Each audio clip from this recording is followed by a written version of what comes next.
Well, this weekend they unveiled the new World War II memorial down in Washington, D.C. A beautiful, fitting tribute to those who served, to those who sacrificed their lives for this country.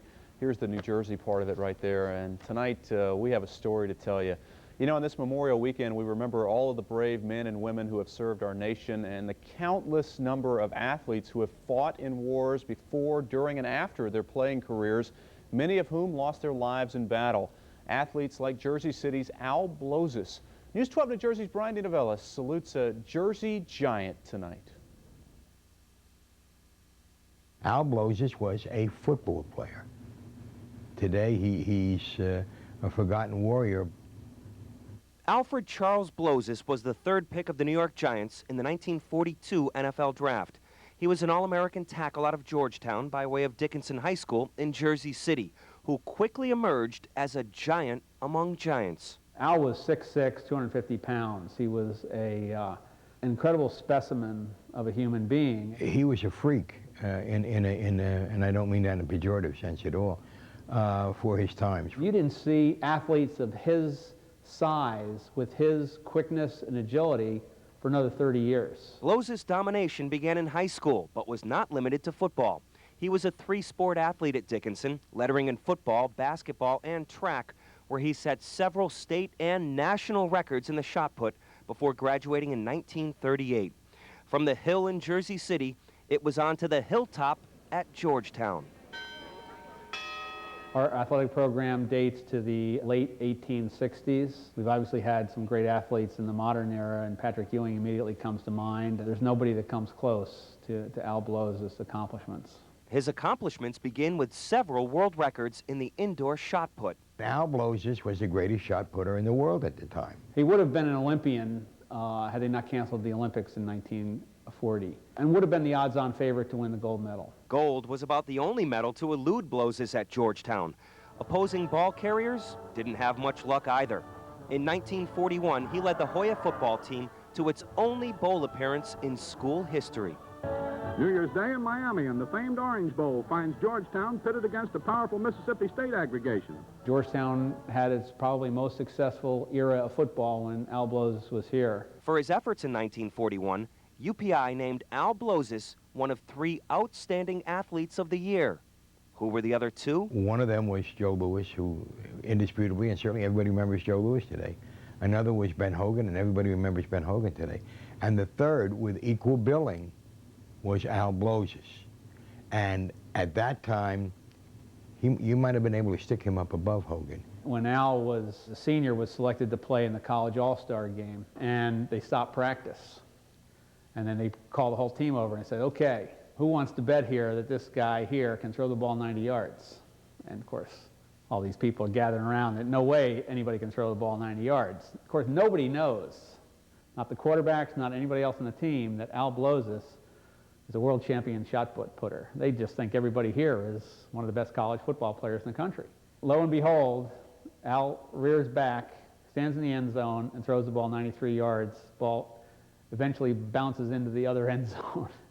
And everybody's jaws dropping, and I think they had a nice payday that day. The following year in 1942, Blozis earned his first professional payday with the Giants. In '43, he was named first-team All-NFL. One of his shining moments came here when he caught a 15-yard pass. Blozis was becoming a force on the football field, but his passion was to serve his country on the World War II battlefield. However, there was just one problem. Initially, when he tried to volunteer for the armed services, the Army, he was declined because he was too big. They actually stated he wouldn't be able to fit in uniforms. The Army rejected him because of his size. And he fought, and he fought, and he fought to get in. And they finally accepted him. Immediately, Blozis was shipped to officers' training school and came out a second lieutenant. His shot-putting skills came in handy when he floored his fellow officers with a hand grenade toss of 94 yards, a new world record. He also played in 2 more games for the Giants, including the 1944 NFL Championship. It would be the last time Blozis wore a football uniform. He gave up his football career for his country and went overseas, but it was just the fact that he didn't have to go.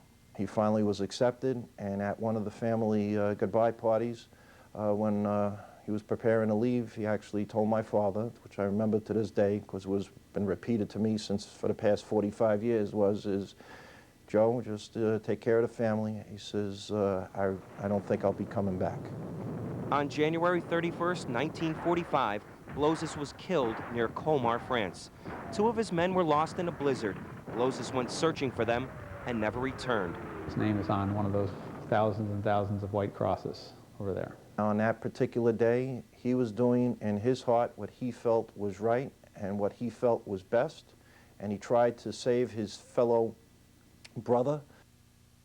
Al Blozis died at age 26. He played in just 23 games in the NFL, but few before or after played it better. Today, Blozis number 32 is one of only 11 numbers retired by the Giants. He's a member of the College Football Hall of Fame and the New Jersey Sports Hall of Fame, and his plaque that once graced the famed Polo Grounds is now displayed at Dickinson High School's Al Blozis Gymnasium. I'm very, very proud that the New York Giants do not retire many numbers, and for Al Blozis's number has been retired in his name for the sacrifice that he did for his country and for what the Giants did for him is on our end the epitome. How often does a local athlete's name live on when they only their success was high school, college, and a brief stint in the pros? People usually forget, but most of his generation is gone and he's still remembered. If Al Blozis had come out of the war and come back and played football again, he would have become the greatest lineman who ever lived.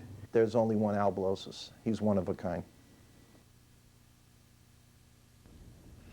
How good an athlete was he? Al Blozis was once posing for some photographers at a track meet. They asked him to toss around the shot put. So Blozis then heaves it more than 60 feet, and it would have been a world record, but it didn't count because it was not an official throw during the meet.